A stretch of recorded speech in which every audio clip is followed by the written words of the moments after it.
ಯಾಕಂದ್ರೆ ದೇವರು ಒಂದೇ ದೀಪನೇ ನಂದಿ ಹೋಯ್ತಲ್ಲ. ಏನಿದು ಬೆಳಗಿಂದ ಒಂದೇ ಅಭಿಷೇಕ ನನ್ನ ಕಾಣ್ತಾನೆ ಇದೆ. ಯಾಕೆ ದೇವ್ರಿ, ನಾವು ಏನು ಅನ್ಯಾಯ ಮಾಡಿದ್ದೇವೆ ಅಂತ ನಮಗೆ ಈ ಸೂಚನೆ ಕೊಡ್ತಾ ಇದೆಯಾ ದೇವ? ಹೇಳು ದೇವ, ಹೇಳು. ಆದ್ರೆ ನನ್ನ ಮೈದನ ಭಾರ್ಗವ ಬೆಂಗಳೂರಿಗೆ ಹೋಗಿ ಒಂದು ವಾರವಾಯ್ತು, ಇನ್ನೂ ಆದ್ರೂ ಒಂದು ಫೋನ್ ಮಾಡಿಲ್ಲ. ಲಾವಣ್ಯ ಕಾಲೇಜಿಗೆ ಹೋಗಿ ಬರ್ತೀನಿ ಅಂತ ಹೇಳಿದವಳು ಇಷ್ಟೊತ್ತಾದ್ರೂ ಇನ್ನೂ ಬಂದಿಲ್ಲ. ನನ್ನ ಪತಿ ದೇವರು ಹೊಲಕ್ಕೆ ಹೋಗಿ ಇನ್ನೂ ಇಷ್ಟು ಟೈಮ್ ಆದ್ರೂ ಬಂದಿನೇ ಇಲ್ಲ. ದೇವ್ರಿ, ಏನಿದು ನನಗೊಂದು ಏನು ತೋತಾನೆ ಇಲ್ಲಲ್ಲ. ದೇವ್ರಿ, ನಿನಗೆ ಶರಗುಡ್ಡಿ ಬೇಡ್ಕೋತೀನಮ್ಮ. ಈ ನಮ್ಮ ಸಂಸಾರಕ್ಕೆ ಯಾವ ದೃಷ್ಟವನ್ನು ಕೊಡಬಾರದಮ್ಮ, ಕೊಡಬಾರದು. ನಮ್ಮನ್ನು ಕಾಪಾಡುವ ಭಾರ ನಿನ್ನೆ ಕುಡಿದೆ ತಾಯಿ, ನಿನ್ನೆ ಕುಡಿದೆ.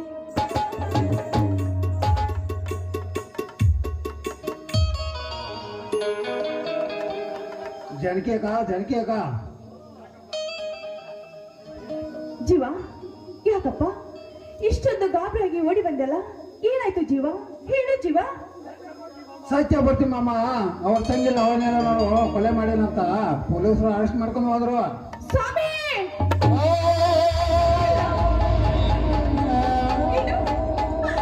ನನ್ನ ಪತಿ ದೇವರು ಅವರ ತಂಗಿಯನ್ನು ಕೊಲೆ ಮಾಡಿದಾರ? ಇಲ್ಲ ಜೀವ, ಇಲ್ಲ.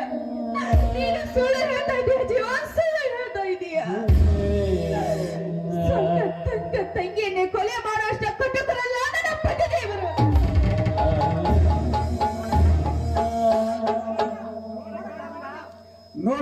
ನೋಡಕ್ಕ, ಸತ್ಯ ಮಾಡ್ದ ಮಾಮ, ಕೊಲೆ ಮಾಡಿದ್ದು ಅವ್ರ ತಂಗಿ ಲಾವಣ್ಯನ ಕೊಲೆ ಮಾಡಿದ್ದು ನಿಜ, ಅರೆಸ್ಟ್ ಮಾಡಿದ್ದು ನಿಜ.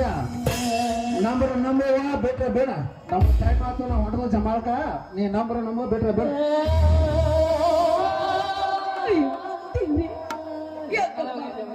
ಯಾಕಮ್ಮ ದೇವಿ ನಮ್ಮ ಬಾಳಲ್ಲಿ ಇಂಥ ಆಟ ಆಡ್ತಾ ಇದೀಯ?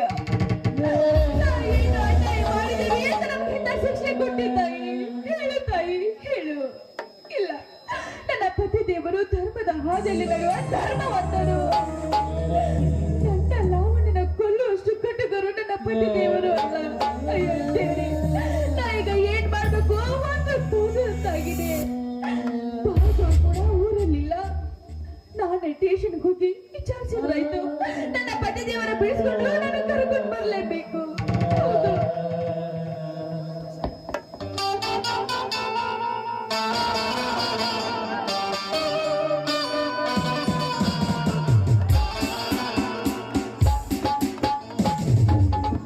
ಸತ್ಯಮೇವ ಜಯಂತಿ, ಇದು ನಮ್ಮ ದೇಶದ ಒಂದು ದೈವ ವಾಕ್ಯ ಆಗಿದೆ.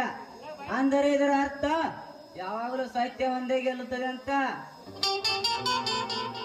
ಆದರೆ ಈಗಿನ ಸಮಾಜದಲ್ಲಿ ಸತ್ಯ ಎಂಬುದು ಸತ್ತು ಹೋಗಿ ಸುಳ್ಳಿನ ಸಮಾಜ ತಾಂಡವಾಗಿದೆ. ಈಗಿನ ಕಲಿಯುಗದಲ್ಲಿ ಅನ್ಯಾಯಕ್ಕೆ ಕೈ ಕೊಟ್ಟಿದ್ರೆ ನ್ಯಾಯದ ಪರ ನಿಂತರೆ ಅದೇ ಕೊಲೆ. ಇದೇ ನಡೆದಿದೆ ಇಷ್ಟು ದಿವಸ ಈ ಊರಿನಲ್ಲಿ.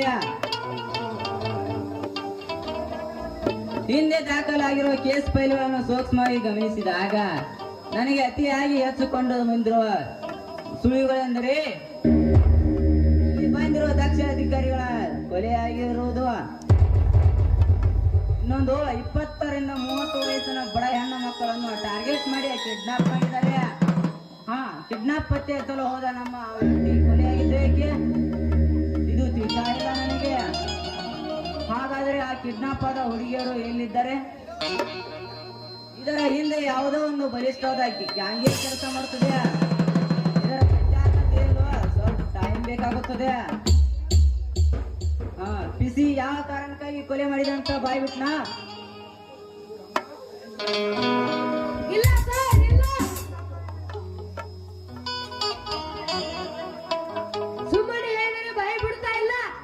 ಹೇಳ್ತಾನೆ ಪದೇ ಪದೇ ಹೇಳ್ತಿದ್ದಾನೆ, ನಾ ಕೊಲೆ ಮಾಡಿಲ್ಲ ಅಂತ ಹೇಳ್ತಾನೆ, ಪದೇ ಪದೇ ಹೇಳ್ತಿದ್ದಾನೆ ಸರ್. ಹೌದಾ? ನೀನು ಮುಂದಿನ ಟ್ರೀಟ್ಮೆಂಟ್ಗೆ ರೆಡಿ ಮಾಡುವ, ನಾನು ಬಾಯಿ ಬಿಡಿಸುತ್ತೇನೆ. Yes sir.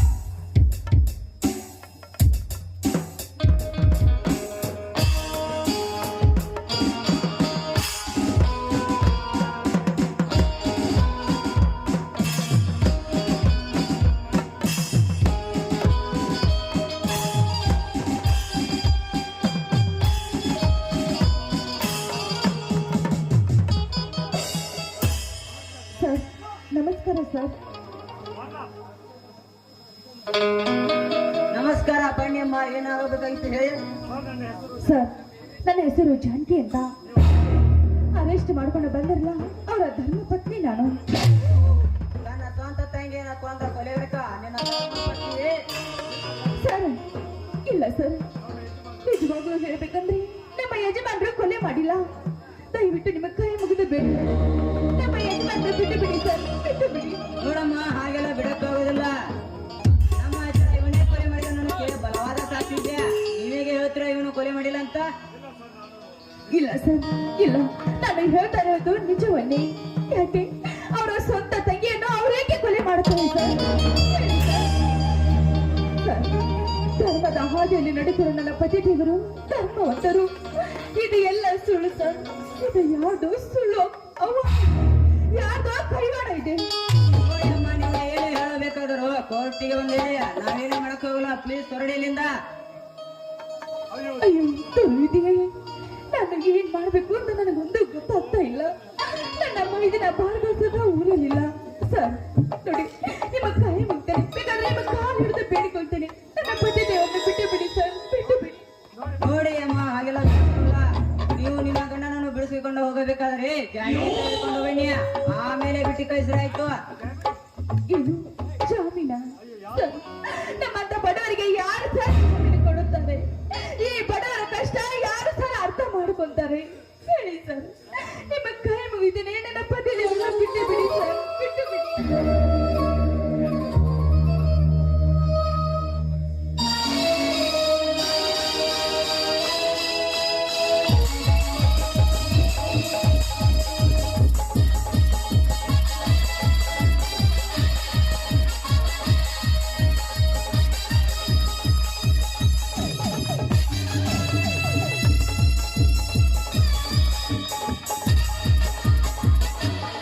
ನನ್ನ ಸೇರಿದ ನೂತನ ಪೊಲೀಸ್ ಅಧಿಕಾರಿಗೆ ಬಂದಿರುವ ಇನ್ಸ್ಪೆಕ್ಟರ್ಗೆ ಅಭಿನಂದನೆಗಳು. ಧನ್ಯವಾದ ಸರ್. ಹೇಗೆ ಕಳಿಸಿದ್ರೆ ನಾನೇ ಬರುತ್ತಿದ್ದೆ, ನೀವೇಕೆ ಬರಕ್ ಹೋದ್ರಿ? ಛೇ, ಡ್ಯೂಟಿ ಮೇಲೆ ಇರುವ ಸಮಯ ವ್ಯರ್ಥ ಮಾಡಬರ್ತಾ, ನಾನು ತಾನೇ ಬಂದೆ. ನಮಸ್ಕಾರ ಸಾಯಿಬ್ರಿ. ಓಹೋ, ಯಾರಿವಳು? ಇಂದ್ರಲೋಕದಿಂದ ಬಂದ ಇಳಿದ ದೇವಕಿನ? ಇಲ್ಲ ಸಪ್ತ ಸಾಗರ್ಯ ಒದ್ಮ ಸಾಗರ ಕನ್ಯನ? ಯಾರು ಇವಳು? ಮನಮೋಹಕ ಸುಂದರಿ, ಅಂದ ಚಂದವನ್ನು ಹೊತ್ತಿರುವ ಚಂದ್ರನ ಸಹೋದರಿ. ವಾ, ಏನಿವಳ ನೋಟ! ನನ್ನ ಮನಸ್ಸು ಬಾಣ ಎತ್ತರಕ್ಕೆ ಹಾರಿಬಿಟ್ಟಿದೆ. ಇವರ ಪಡೆಯಬೇಕೆಂಬ ಆಸೆ ಇನ್ನೂ ಹೆಚ್ಚಾಗಿದೆ. ಇರಲಿ, ಇವಳು ಯಾವ ಕಂಟಕಲ್ಲಿ ಸಿಕ್ಕಿಕೊಂಡು ಕಾಣುತ್ತೆ, ಆ ಕಂಟಕವನ್ನು ಇವಳನ್ನು ದೂರ ಮಾಡಿ ಇವರ ಪಾಲಿನ ವೆಂಕಟರಮಣ ಆದರಾಯ್ತು. ನಮಸ್ಕಾರ ಸರ್, ನನ್ನ ಹೆಸರು ಜಾನಕಿ ಅಂತ. ನಾನು ಇದೇ ಊರಿನವಳು. ಆದ್ರೆ ನನ್ನ ಪತಿ ದೇವರು ಯಾವ ಕೊಲೆನೂ ಮಾಡಿಲ್ಲ. ಆದ್ರೆ ಅಪರಾಧಿಯಾಗಿ ಸ್ಟೇಷನ್ನಲ್ಲಿ ನಿಂತಿದ್ದಾರೆ. ನಿಮ್ಮ ಕೈ ಮುಗಿದು ಬೇಡಿಕೊಳ್ತೇನೆ, ಶಿರಗೊಡ್ಡಿ ಬೇಡಿಕೊಳ್ತೇನೆ, ನನ್ನ ಪತಿ ದೇವರನ್ನು ಬಿಡಿಸಿಕೊಡಿ ಸರ್, ಬಿಡಿಸಿಕೊಡಿ. ಸಮಾಧಾನ ಜಾನಕಿ, ಸಮಾಧಾನ. ಹೆಣ್ಣು ಮಕ್ಕಳು ಅಂದ್ರೆ ಸಹಿಸಲಾರ ಈ ಶಕ್ತಿ ಪ್ರಸಾದ್. ಇನ್ಸ್ಪೆಕ್ಟರ್, ಏನ್ ಕೇಸಿದ? ಸರ್, ಇಂದು ಬೆಳಿಗ್ಗೆ ಹಿರೇಟಿಕೆರೆ ಹತ್ರ ಒಂದು ಕೊಲೆ ಆಗಿದೆ ಅಂತ ಫೋನ್ ಬಂತು. ಅಲ್ಲಿ ಹೋಗಿ ನೋಡಿದಷ್ಟರಲ್ಲಿ ಸತ್ಯಮೂರ್ತಿ ಕೊಟ್ಲಿ ಹಿಡಿದು ನಿಂತಿದ್ದನು.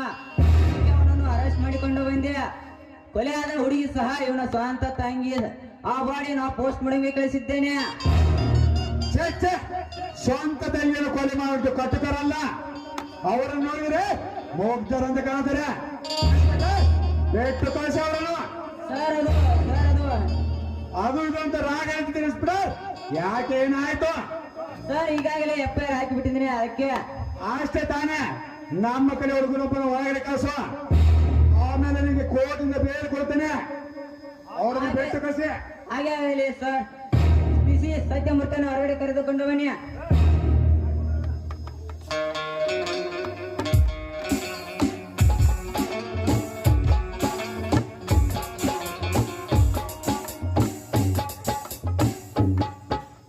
ನಮಸ್ಕಾರ MLA ಸಾಹೇಬರಿಗೆ.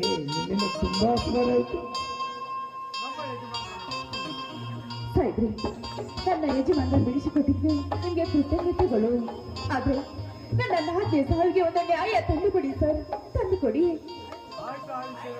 ಆಯ್ತು ಆಯುಷರಿಗೆ ಇನ್ಸ್ಪೆಕ್ಟರ್ ಮಾತಾಡ್ತೇನೆ. ಹಾಗೆ ಆಗ್ಲಿ ಸರ್. ನೋಡಿ, ನಾವಿನ್ನು ಬರುತ್ತೇವೆ. ನಿಮ್ಮ ಋಣವನ್ನು ನಾನು ಸಾಯುವವರೆಗೂ ಮರೆಯುವುದಿಲ್ಲ ಸರ್, ಮರೆಯುವುದಿಲ್ಲ. ಸ್ವಾಮಿ, ಬನ್ನಿ ಹೋಗೋಣ.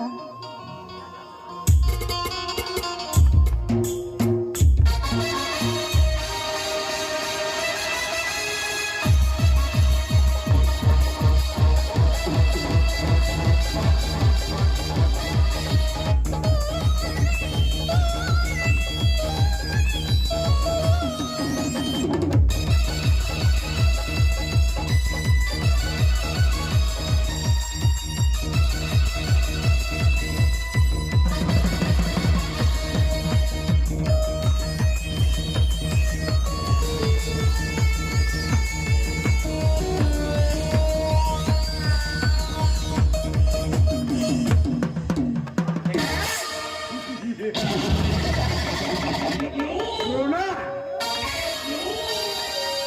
ಋಣ ತೀರ್ಸಲು 7 ಜನ್ಮದ ಕೆಲಸಕ್ಕೆ ನೀನು ಮನಸ್ಸು ಮಾಡಿದ್ರೆ ಒಂದೇ ಒಂದು ಕಡೆಗೆ ಸಾಕು.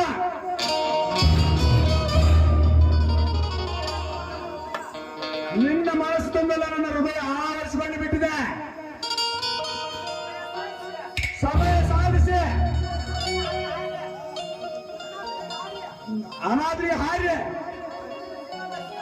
ನಿನ್ನ ಸೀಳವನ್ನು ಪಡೆದ ಬಿಡಲಾರೆ.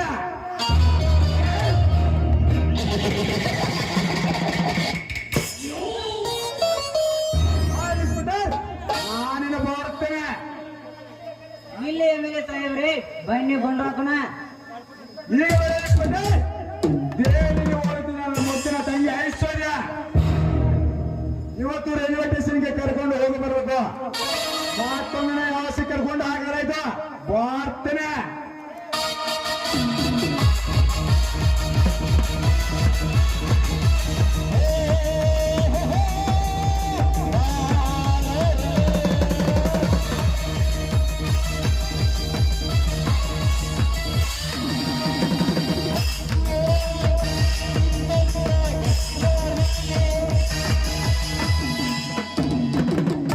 ಮಳೆ ಪ್ರಯಾಣ ಗಮನಿಸಿದಾಗ ನನಗೆ ಸಿಕ್ಕ ಸುಳಿವುಗಳೆಂದರೆ ಈ ಎಮ್ಮೆಲ್ಯೆ ಶಕ್ತಿ ಪ್ರಸಾದನ ಚೆಲ್ಲಾಡಗಳೇ.